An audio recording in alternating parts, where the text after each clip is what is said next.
And you're talking about some of the training. So the way the schedule of the classes work, dude, I'm like 8 years old, right? And from the time when I was 8 years old till I was 14 and a half, this was like an everyday thing. We went to school like 7:30 in the morning. We got out at like 11. Okay. And that was because you have to go do your afternoon, your lunch prayer, right? Iran's mainly Shia, so they break it up into 3 prayers. Okay. And we'll get into that as far as like the denominations and what the difference are. And so I would go home at lunch, or consider it lunch, 11 o'clock. And then I would have to be back at like 2:30. Okay. Right. And then we'd come back from 2:30.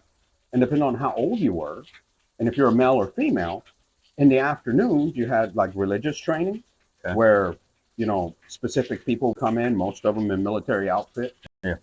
And then if it was like women, they would be teaching them, Quran and all this other stuff. Now, to be clear, just because they were teaching it for American people, you would think, oh, well, they're just going to church, going to Sunday school. Yeah. No. We're talking about things that are taught from an extremist point of view. Okay. Right? So if you were a dude or a boy, sure, it was voluntary, but it really wasn't voluntary. Yeah. You know what I'm saying? Yeah. So you were volunteering to go out to the closest military base.